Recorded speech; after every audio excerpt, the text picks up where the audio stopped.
Welcome to BRK news. మనతో పాటు ఉన్నారు ప్రముఖ surgical gastroenterologist doctor Srimannarayana గారు from Medicover hospital Hitech City. Doctor గారు నమస్తే అండి. పొట్టకి సంబంధించిన నొప్పి అంటే ఇక్కడ నుంచి పై వరకు నొప్పి వస్తే డేంజరా, లేదంటే కింది భాగంలో నొప్పి వస్తే డేంజరా, లెఫ్ట్ నొప్పి వస్తే డేంజరా, రైట్ నొప్పి వస్తే డేంజరా, ఎప్పుడు హాస్పిటల్కి వెళ్ళాలి ఈ పొట్టకు సంబంధించిన నొప్పి గురించి?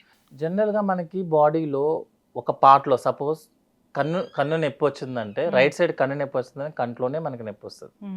అంతేగాని ముక్కు దగ్గర నొప్పి వస్తే కన్ను నొప్పి అనం కదండి. సేమ్ కాన్సెప్ట్ ఏంటంటే మనం సపోజ్ మీరు పైనుంచి తీసుకుందాము, గొంతు లోపల మింగడంలో కష్టమైనది అంటే మింగుతున్నప్పుడు నొప్పి వచ్చింది అంటే అర్థం ఏంటంటే ఫారింగ్స్ అంటే ఫస్ట్ పార్ట్ ఆఫ్ మన ఫుడ్ పైపులో ఏదైనా ఇన్ఫెక్షన్ ఉన్నట్టు లెక్క.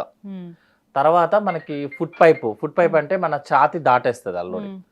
ఛాతిలో గనక మింగుతున్నప్పుడు కష్టంగా ఉందండి ఒకటి, లేదు మంటగా ఉందండి అంటే మనకి ఫుడ్ పైప్ అది ఛాతిలో ఉంటుంది. కొంచెం ఛాతి కింద దిగితే మనకి స్టమక్ వస్తుంది అండి. స్టమక్ లో ఏదైనా ప్రాబ్లం ఉంటే కొంచెం తిన్నా టైట్ గా ఉందండి, పొట్టంతా టైట్ గా ఉందండి. ఇది రైట్ సైడ్కి వస్తే మనకి రైట్ సైడ్ లివర్ ఉంటుంది. మీకు రైట్ సైడ్ డొక్క కింద నొప్పి వస్తే అది లివర్ నొప్పి అయినా ఉండాలి, గాల్ బ్లాడర్ నొప్పి అయినా ఉండాలి. ఎందుకంటే అక్కడ ఉండే కాబట్టి మీరు ఆ రెండు పార్ట్లలో నొప్పి అనుకొని ఇటు సైడ్ వచ్చి స్ప్లీన్ అంటానికి లేదు.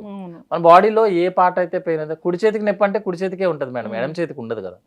సో రైట్ సైడ్ లివర్ లో ఏరియాలో రైట్ సైడ్ రిప్స్ కింద మనకి లివర్ ఉంటుంది. సో అక్కడ ఎక్కడైనా నొప్పి వస్తే ఐదర్ గాల్ బ్లాడర్ నొప్పి అయినా ఉండొచ్చు, లేకపోతే లివర్ నొప్పి అయినా ఉండొచ్చు. కానీ ఇక్కడ పై పొట్ట నొప్పి చాలా డేంజర్ అంటారు. ఎందుకు డేంజర్ ఏమి ఉండదు మేడం. జనరల్ గా ఇప్పుడు మనకి బొడ్డు పైన మధ్యలో పెయిన్ వచ్చింది, ఆ పెయిన్ వెనక్కి వెళ్ళింది అనుకోండి మేడం, అది ప్యాంక్రియాటిక్ నొప్పి. అట్లా కాకుండా ఓన్లీ టైట్ కనిపించింది అంటే గ్యాస్ నొప్పి. ప్యాంక్రియాటిక్ నొప్పి ఇస్ డేంజరస్, గ్యాస్ నొప్పి ఇస్ నార్మల్. ఈ రెండు కూడా అక్కడే కదా వచ్చింది పెయిన్. సో ఒక పెయిన్ డేంజర్, ఒక పెయిన్ నాన్ డేంజర్ ఏమి ఉండదు. ఆ పెయిన్ ఎంత సివియర్ గా ఉంది, పేషెంట్ ఎంత సివియర్ గా ఫీల్ అవుతున్నాడు. సపోజ్ ఇప్పుడు గాల్ బ్లాడర్ నొప్పి ఉంది మేడం, అతను ఆ నొప్పి వస్తే అతను హాస్పిటల్కి వెళ్లకుండా అతను నొప్పి తగ్గదు, అది సివియర్. లివర్ నొప్పి ఉంది మేడం, ఏముండదు, మైల్డ్ గా వస్తుంది. ప్యాంక్రియాటైటిస్ ఉంది మేడం, ఫస్ట్ 2 days నొప్పి వస్తే ఓకే, థర్డ్ డే నొప్పి వస్తే సివియర్. లెఫ్ట్ సైడ్ స్ప్లీన్ ఉంటుంది మేడం, అసలు నొప్పే రాదు దానికి, ఏదో హెవీ ఫీలింగ్ వస్తుంది. సో ఒక ప్లేస్ లో వచ్చిన నొప్పిని బేస్ చేసుకుని ఇది సివియర్ అలా ఏదైనా చెప్పకూడదు. పేషెంట్ ఎట్లా ఉన్నాడు అనేది బేస్ అనమాట.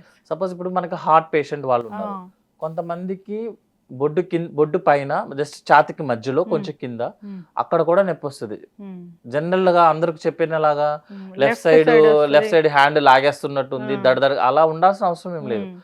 100 మందిలో 90 మందికి అలా ఉంటది, ఒకళ్ళిద్దరికి ఇలా ఉంటది. గ్యాస్ నొప్పి లాగా వచ్చి కూడా గుండె నొప్పి రావచ్చు. జనరల్ గా early morning 4 to 5 heart attacks వచ్చే టైం యాక్చువల్ గా అది. ఈ టైంలో 2 గ్యాస్ నొప్పి రావచ్చు, హార్ట్ నొప్పి రావచ్చు. బట్ గ్యాస్ నొప్పి వచ్చిన పేషెంట్ ఏం చేస్తారంటే తేపులు వస్తాయి. యాక్చువల్గా తేపులు రాకుండా, పొట్ట టైట్ రాకుండా గ్యాస్ నొప్పి అని అనలేము. హార్ట్ పెయిన్ వచ్చిన అతను ఏంటంటే 30 seconds to 1 minute మాత్రమే పెయిన్ ఉంటుంది. అది కూడా ఒక జర్క్ లాగా, అంటే ఒక సివియర్ పెయిన్ అనమాట, అన్బేరబుల్ పెయిన్ లాగా వస్తుంది. అండ్ యాక్చువల్గా మనకి 6th sense అనేది అందరికి పనిచేస్తుంది యాక్చువల్గా. సో సంథింగ్ ఏదో అవుతుంది, నాకేదో జరిగిపోతుంది, నేనేదో వెళ్ళిపోతున్నాను, ఎప్పుడు ఊహించిన నొప్పి, ఫస్ట్ టైం ఫేస్ చేసిన నొప్పి అంటే అతనికి తెలుస్తూ ఉంటది అనమాట. అంటే గుండె దడగా ఉంటది, చెమటలు పడుతుంటాయి, నాకేదో అయిపోతుంది, నేను ఏదో జరిగిపోతుంది అంటే అది గుండె నొప్పి. ఇంకోటి ఏంటంటే గుండె నొప్పి వస్తే 1 minute లో వచ్చి తగ్గిపోయినా తగ్గిపోతుంది, లేకపోతే మనల్ని తీసుకెళ్లి ఐసీయూలో పడేస్తుంది. గ్యాస్ నొప్పి ఏంటంటే నెమ్మదిగా పెరుగుతుంది. అంటే అతనికి ఆల్రెడీ ఒకసారి ఎక్స్పీరియన్స్ అయ్యి ఉండొచ్చు, ఉండకపోవచ్చు, దట్స్ డిఫరెంట్ స్టోరీ. అండ్ జనరల్గా ఇంట్లో ఈనో కానీ ప్యాంటాప్ కానీ సిరప్స్ కానీ ఉంటాయి కాబట్టి వేసుకుంటే ఇమీడియట్ గా తగ్గితే గ్యాస్ నొప్పి, లేదంటే హార్ట్ నొప్పి. కిడ్నీస్ పెయిన్ కూడా, కిడ్నీస్ కూడా మనకి పొట్టలోనే ఉంటాయి కదా, బట్ కొంచెం బ్యాక్ సైడ్ కి వెళ్తాయి అనమాట. జనరల్ గా కిడ్నీ పెయిన్స్ అనేవి ఏంటంటే వెనక మనం నడుము మీద చేయి పెట్టుకుంటే, మనం చేతులు వెనక్కి పెట్టి నడుము మీద చేయి పెట్టుకుంటే ఏ ఏరియా అయితే ఉంటుందో అక్కడ వస్తుంది పెయిన్ యాక్చువల్ గా. సో ఎక్కువగా కిడ్నీ పెయిన్ బ్యాక్ సైడ్ వస్తుంది, ఫ్రంట్ గా, ఎందుకంటే కిడ్నీలు ఉండే బ్యాక్ యాక్చువల్ గా, ఫ్రంట్ ఉండదు యాక్చువల్. మన బాడీలో ఏంటంటే ఎక్కడ ఆర్గాన్ ఉంటే అక్కడ మాత్రమే పెయిన్ వస్తుంది. చాలా మంది కిడ్నీ పెయిన్ పొట్టలో నొప్పి వచ్చిందని చెప్పే వాళ్ళని కూడా చూసాం. స్కాన్ చేసినప్పుడు మనకి స్టోన్స్ కనిపిస్తే చెప్తాం మేడం, ఎందుకంటే కిడ్నీ బ్యాక్ సైడ్ వస్తుంది. ఇంకొకటి ఏంటంటే ఫ్రంట్ కి మూవ్ అవుతుంది అనమాట. ఫ్రంట్ కి ఎప్పుడు మూవ్ అవుతుంది అంటే స్టోన్ కిడ్నీలోంచి జారి కిందకు వస్తున్నప్పుడు ఫ్రంట్ కి మూవ్ అవుతుంది. మన బాడీలో ఇది అవ్వచ్చు అని చెప్పొచ్చు కానీ ఇదే భయ్యా అని చెప్పడానికి ఉండదు మేడం. 100% ఇదే షూర్ అని చెప్పలేము. ఈవెన్ మీరు ఇన్వెస్టిగేషన్ చేసినా కూడా ఇది అయ్యి ఉండొచ్చు అని చెప్పొచ్చు, కానీ ఇంక మీకు ఇదే ప్రాబ్లం అని చెప్పడానికి ఉండదు. ఆల్కహాల్ కన్సంప్షన్ చేసే వాళ్ళలో ఎప్పుడైనా వాళ్ళు సఫిషియెంట్ ఫుడ్ తీసుకోకపోతే మొత్తం అల్సర్స్ వస్తాయని అంటారు. అది ఎట్లా డాక్టర్ గారు? జనరల్ గా మనకి ఆల్కహాల్ అనేది కెమికల్ అండి. ఈవెన్ హెల్దీ కెమికల్ అని అంటారు కొంతమంది, ఎందుకంటే చెప్పినట్టు మనం ఏదైతే గ్రేప్స్ వాటితోనే చేసేది, ఇట్స్ ఆల్సో కూల్ డ్రింక్ అంటారు. బట్ ప్రిజర్వేటివ్ కాబట్టి ఇట్స్ అన్హెల్దీ డ్రింక్. మనం ఫుడ్ కనుక సాలిడ్ మెటీరియల్, మనకి జ్యూసెస్ ఉంటాయండి యాక్చువల్గా. Saliva also is a chemical. Saliva, stomach juice, pancreatic juice, liver juice, ఈ జ్యూసెస్ డైజెషన్ అవ్వడానికి మనకి ఒక సాలిడ్ మెటీరియల్ కావాలి, అది ఫుడ్. అలా కాకుండా లిక్విడ్ మెటీరియల్ ఉందనుకోండి, మన స్టమక్ లో 20 minutes కన్నా ఎక్కువసేపు ఉండదు, యాక్చువల్గా కిందకి వెళ్ళిపోతుంది. బట్ ఈ జ్యూసెస్ అన్ని డైజెస్ట్ అవ్వడానికి ఒక సాలిడ్ మెటీరియల్ కావాలి కదా. అందుకే ఇందాక మీకు ఆల్రెడీ చెప్పాక, ఆల్కహాల్ వాళ్ళు తీసుకునే వాళ్ళు జనరల్ గా ఫుడ్ తీసుకోరు ఎక్కువగా, ఓన్లీ ఆల్కహాల్ మాత్రమే తీసుకుంటారు, కొంచెం జస్ట్ స్టార్టర్స్ లాగా తీస్తారు.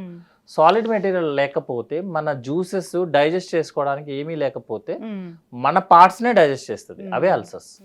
డేంజర్. సో కంపల్సరీగా అందుకే కొన్ని దాంట్లో చూపిస్తారు కూడా, ఈవెన్ ఎంత లేట్గా వచ్చినా కూడా ఎంతో కొంత తిని పడుకో, ఇబ్బంది అవుతుంది. ఈవెన్ ఆల్కహాల్ వాళ్ళు చేసినా కూడా, తాగి వచ్చినా కూడా సెంటిమెంట్ గానే కొంచెం ఫుడ్ అన్న పెడతారు ఇంట్లో, యాక్చువల్గా కొంచెం ఎంతో కొంత తినరా బాబు అని, ఎందుకంటే అల్సర్స్ రాకుండా ఉండడం కోసం.